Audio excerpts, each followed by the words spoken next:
میرے 3 پیارے بھائیوں کا ذکر ہو رہا تھا یہاں. ان کے ساتھ جو وقت گزرا ہے اس کو یاد کرتے کرتے آنکھیں اشکبار ہو گئی اور گلا بند ہو گیا. راشد بھائی کے ساتھ میں نے بہت سارے ٹیلی ویژن پروگرامز کیے. جیسا کہ صباحت نے بتایا کہ وہ ایک بہت مسحور کن شخصیت کے مالک تھے، اور جو بھی ان سے ملتا ہے وہ یہی سمجھتا ہے کہ شاید راشد بھائی کو سب سے زیادہ محبت مجھے سے تھی. اور اگر ہم بات کرتے ہیں یوسف بھائی کی، تو میرے پاس الفاظ نہیں ہیں بیان کرنے کے لیے. مجھ سے عمر میں بہت بڑے تھے، اس لیے بہت زیادہ شفیق تھے. جب بھی حرمین شریفین جایا کرتے تھے، وہاں سے مجھے ان کا ایک خیر سگالی اور دعاؤں بھرا میسج ضرور آتا تھا واٹس ایپ پر میرے نام کے ساتھ. اور اس سال جب انہوں نے مجھے میسج کیا تو اس میں میرے ہسبینڈ کا نام بھی شامل تھا. یہی میسج وہ بہت سارے لوگوں کو کرتے ہوں گے ان کے ناموں کے ساتھ. بے شمار لوگ ایسے ہوں گے جن کو وہ میسج کرتے ہوں گے، لیکن وہ تمام میسیجز میرے پاس آج تک موجود ہیں. اور مجھے جب یوسف بھائی کی یاد آتی ہے تو ان کی نعت تو میں سنتی ہی ہوں، ان کے میسیجز بھی نکال کے دیکھتی ہوں.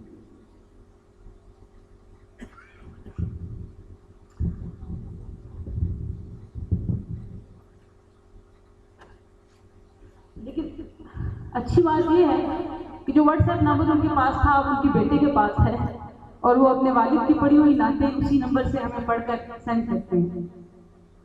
اللہ تعالیٰ ہمارے بھائیوں کو غریب رحمت فرمائے. ذوالفقار بھائی کے ساتھ میرا اس طرح سے ڈائریکٹ زیادہ رابطہ تو نہیں رہا، لیکن نعتوں کی صورت میں ہم نے انہیں بہت فالو کیا، بہت دیکھا، بہت پسند کیا. یہاں جو بچوں نے نعتیں پڑھی اس میں تنم فرسودہ جان پارا تو ایسی نعت ہے کہ جان نکالنے والی نعت ہے، اور وہاں بیٹھے بیٹھے مجھے اپنی جان نکلتی ہوئی محسوس ہو رہی تھی. تو میں صرف ایک ایک شعر تینوں نعت خوانوں کا پڑھوں. اللہ کریم ہمارے بھائیوں کی بخشش و مغفرت فرمائے. لیکن اس سے پہلے میں یہ ضرور بتاؤں گی کہ مجھے کسی نے کہا کہ آپ اپنی بچی کی خوشی منا رہی ہیں تو مرحومین کا ذکر کیوں کرتے ہیں؟ بچی کی خوشی منائیے.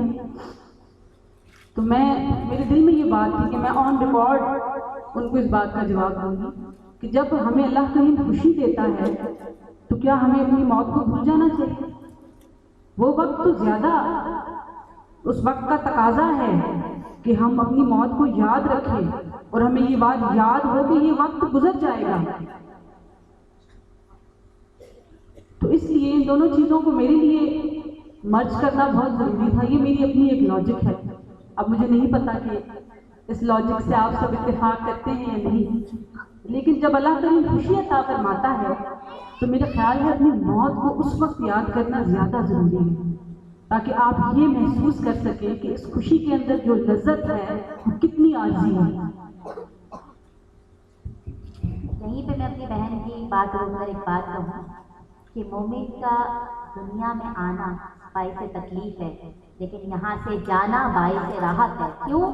کہ اسے دیدار مصطفیٰ صلی اللہ علیہ وسلم نصیب ہوتا ہے. یہ دنیا کی سب سے بڑی سعادت ہے. اور مومن وہ ہوتا ہے جو ملک الموت کا انتظار کرتا ہے، کہتا ہے کہ کب آئے گا کہ میں اپنے آقا کے قدموں میں جاؤں گا اور دیدار کروں گا. تو میری بہن نے یہ بہت اچھا کام کیا ہے اور یہ قابل تقلید عمل ہے، اور ہم سب کو بھی چاہیے کہ اس کو اختیار کریں. ہم اپنے بچوں کی مختلف مواقع سیلیبریٹ کرتے ہیں تو ان چیزوں کو مد نظر رکھیں. انہوں نے یہ بہت اچھی نیت سے بہت